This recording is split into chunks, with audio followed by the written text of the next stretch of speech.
Section 1. You will hear a man telephone a travel company to book a holiday. First, you have some time to look at questions 1 to 4.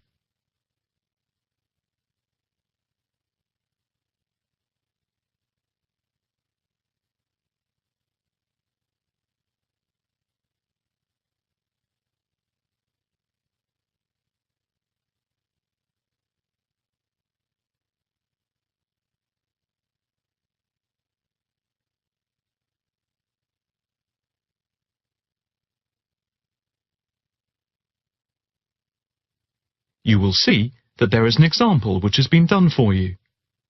On this occasion only, the conversation relating to this will be played first. Good afternoon. Italia Breaks. My name's Margaret. How can I help you? Hi.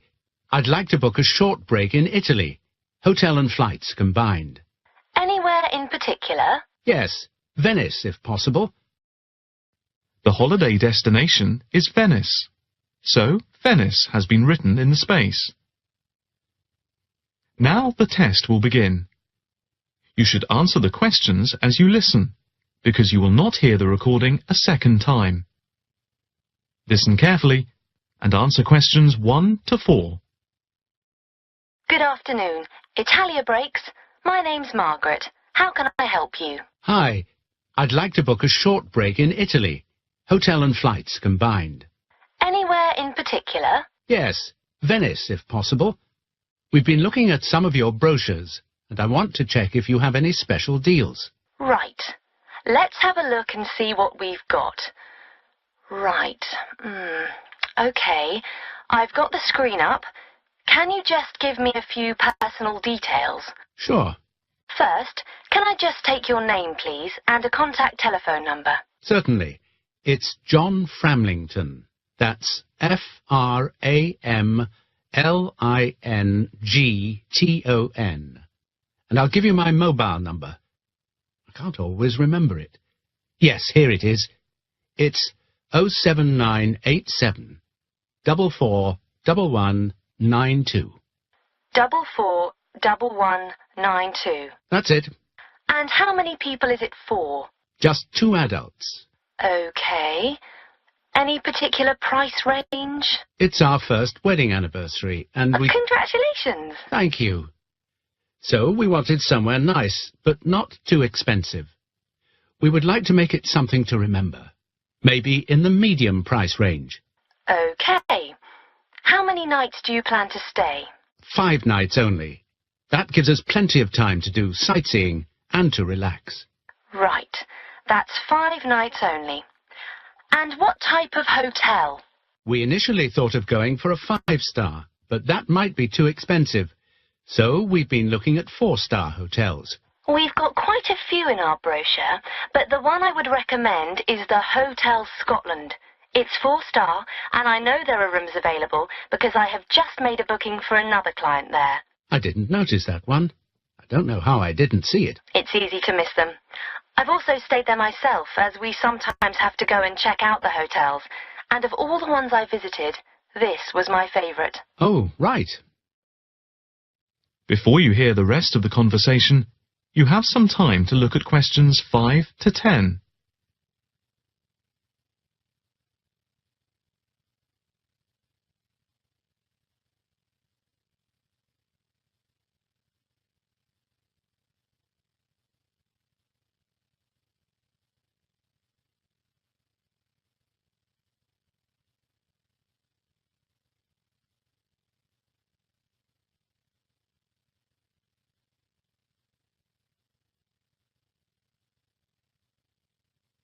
Now listen and answer questions 5 to 10.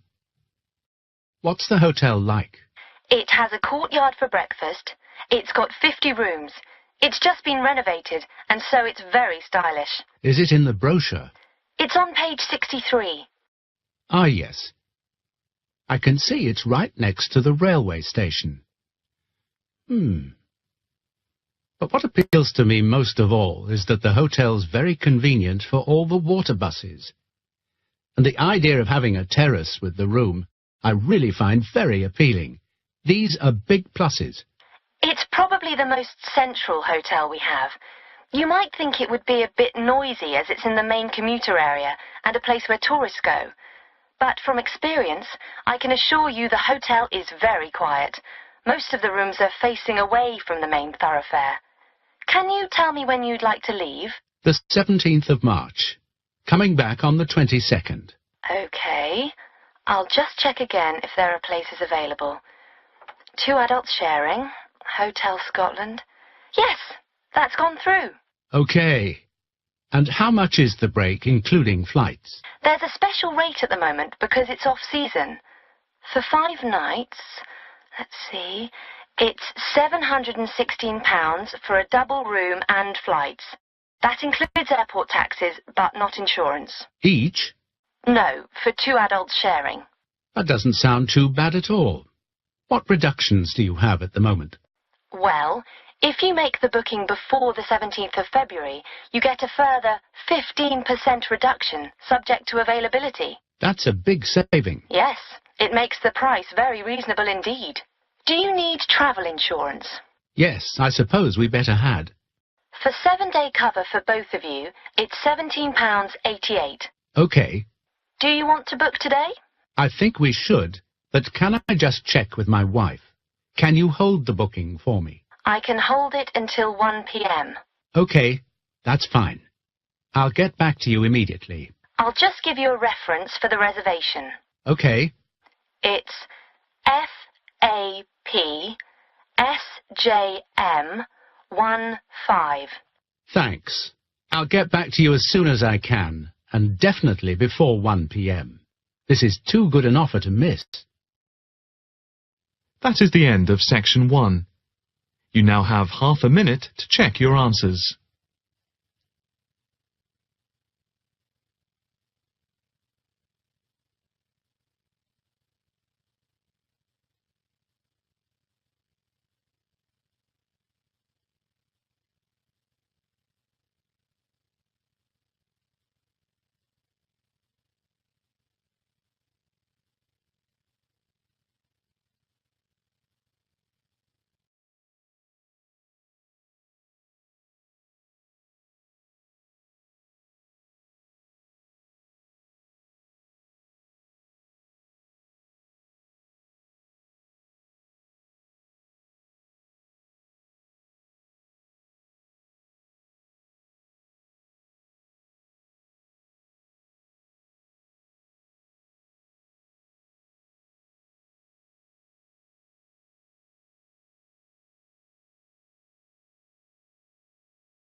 Section 2. You will hear a talk by a counsellor on plans for the development of an old industrial site. First, you have some time to look at questions 11 to 13.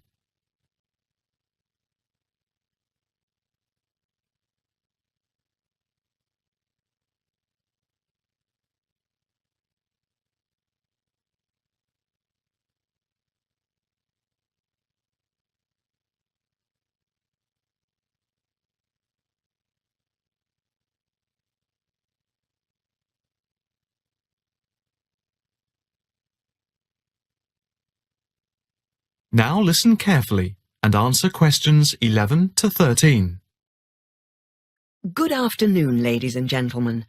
My name is Councillor Norma Boyd, and welcome to this exhibition about the development of the old paper mill factory and gasworks site, which has been lying unused for more than a decade.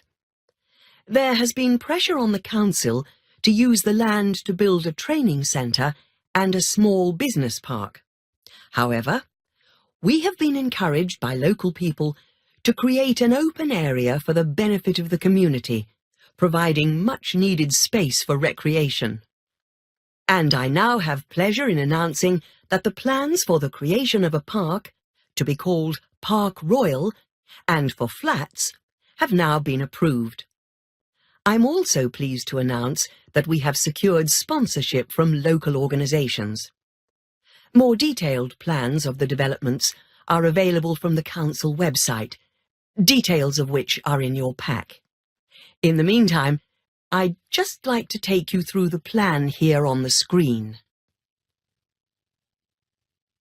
Before you hear the rest of the talk, you have some time to look at questions 14 to 20.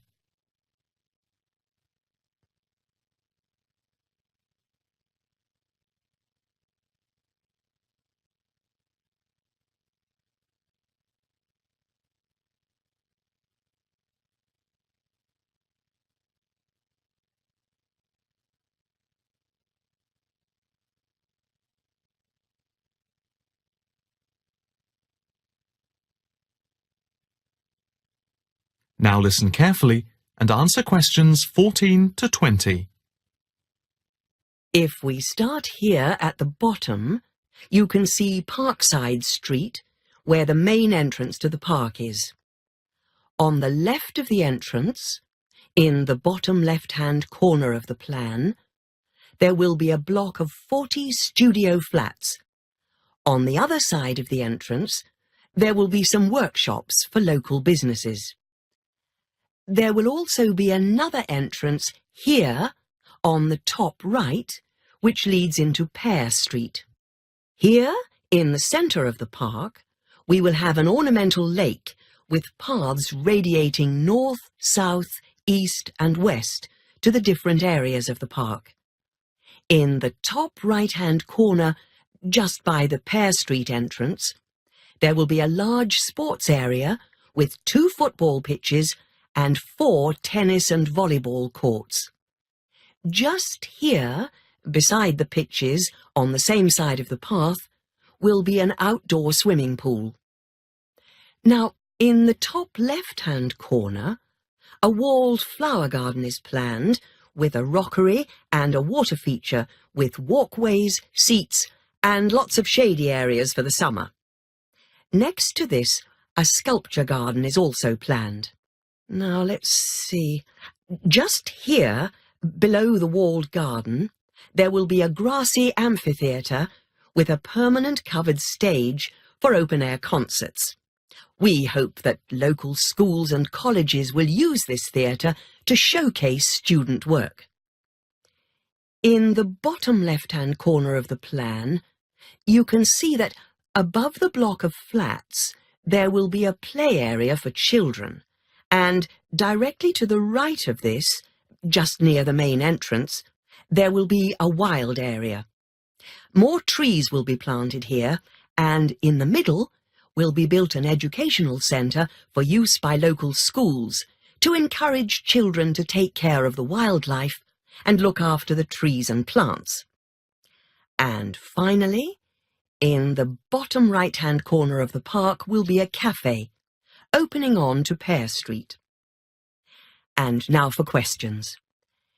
If anyone would like to ask anything, I and my colleagues are only too happy to oblige. Yes, the lady in the front row, if I could have your... That is the end of section 2. You now have half a minute to check your answers.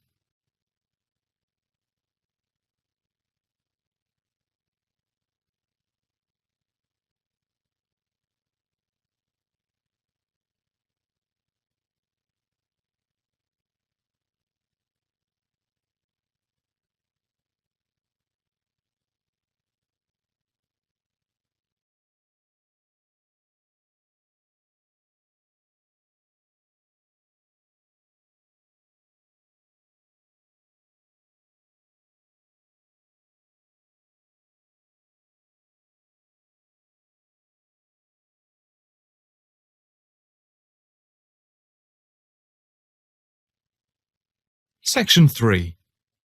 You will hear a female student inquiring about changing her course. First, you have some time to look at questions 21 to 25.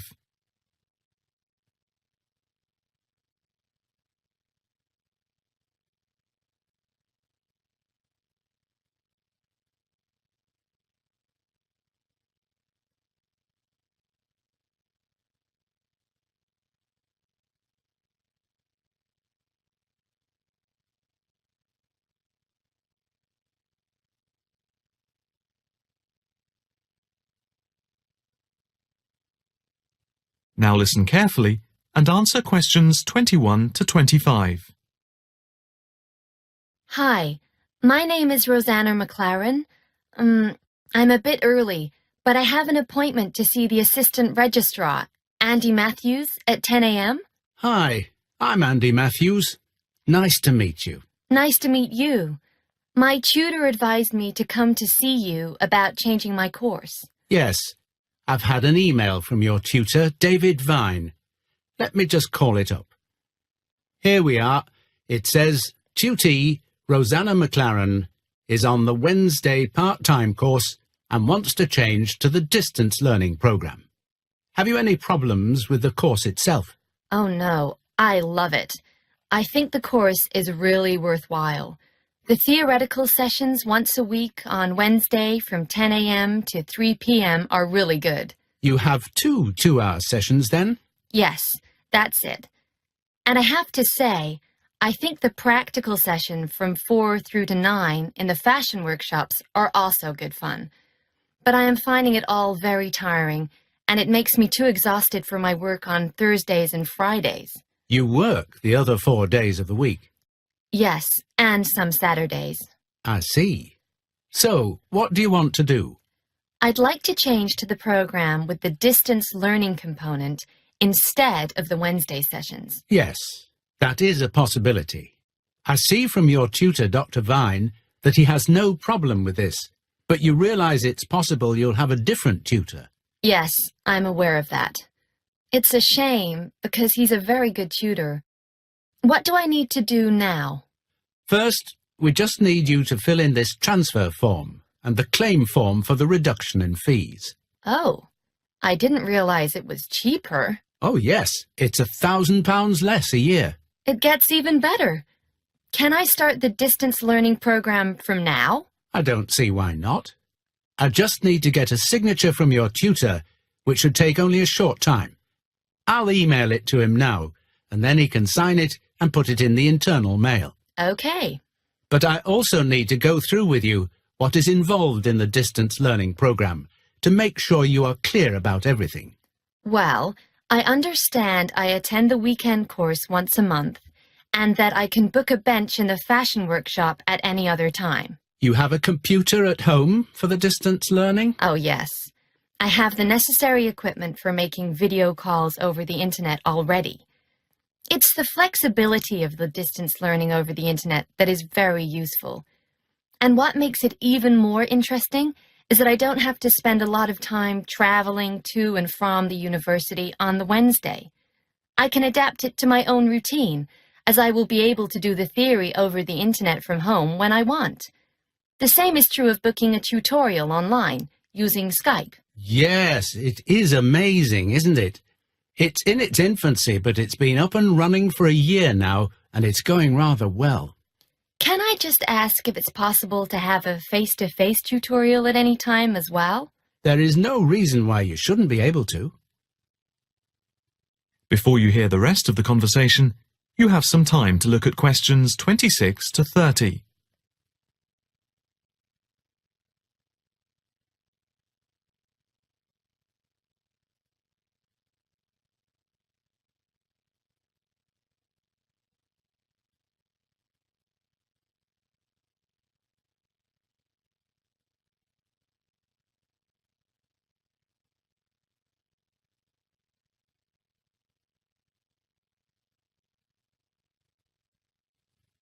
Now listen carefully and answer questions 26 to 30. What about the assessment for the distance learning? I take it that it's the same as for the other program? Let me see. Each month you are expected to keep a written course diary and to present a seminar paper, and at the very end of the course there will be a written exam which will account for 30% of the total marks. What about the coursework? How much does it account for? The design portfolio, which you need to present at the end, accounts for 50%. I would point out just one thing, and that is that on the distance learning program, some tutors like to see the design portfolio twice each term to make sure you're on the right track. But of course you can take it in at any time to show your tutor.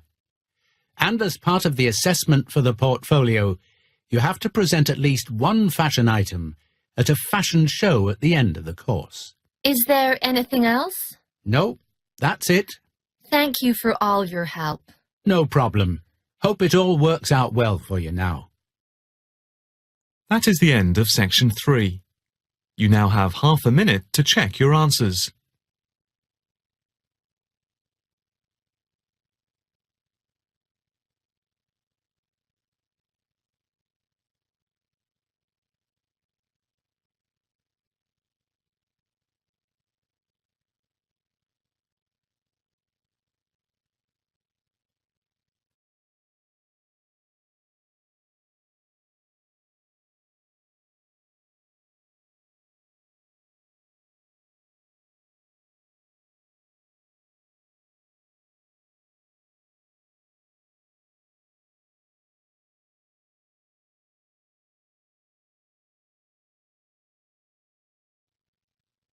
Section 4.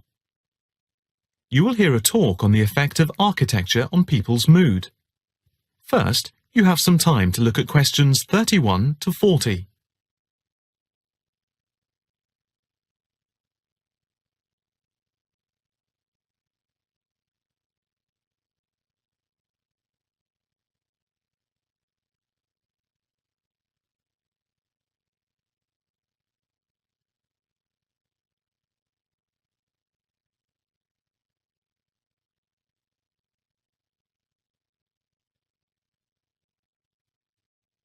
Now listen carefully and answer questions 31 to 40.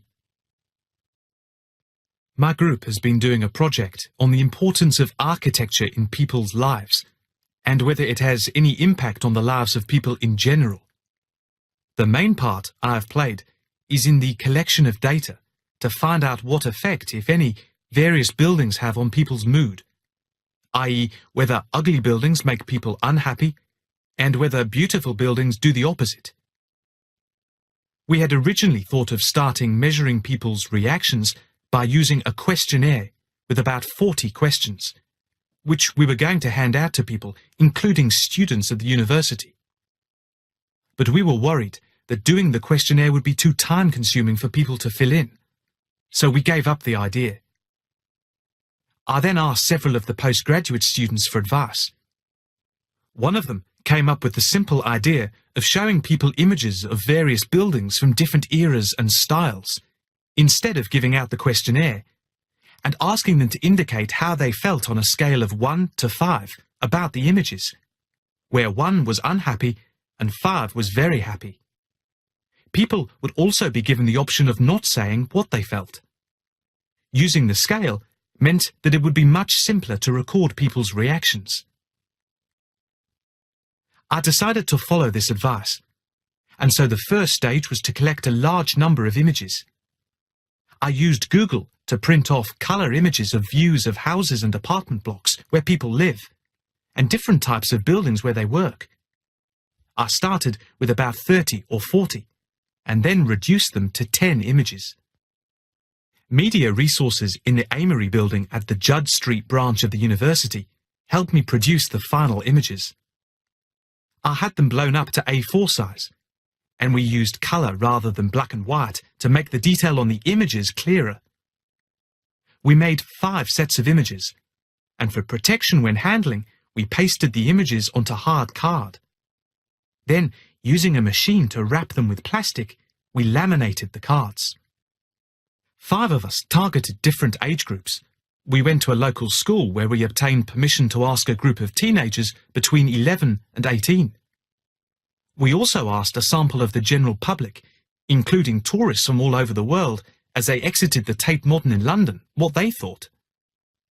We aimed to ask people from different age groups, namely 20 to 40 and 50 and over. What our group learnt most from the project was first of all the value of teamwork.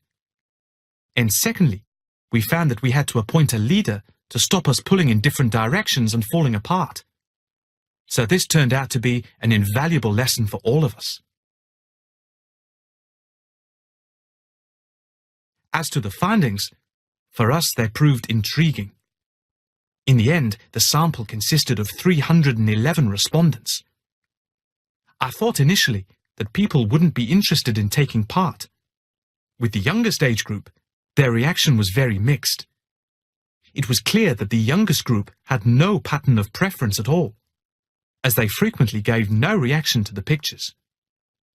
For the 20 to 40 age group, we found that they tended to score more in the middle range, around 3. We found that out of the 3 groups, the most likely to be favourably affected by the images, that is, they were more likely to score the images as 5, were those aged 50 and above. And nobody in this age group failed to say what their reaction was, which was unique for the 3 groups. In total, I have to say that about 71 people indicated that they had no reaction at all to an image. Our general conclusion is that we need to find out more about why people react as they do, by perhaps giving them a chance to give reasons for their decisions. I would like to finish there, and give my teammates a chance to add anything I've missed, or take any questions or suggestions. That is the end of section 4. You now have half a minute to check your answers.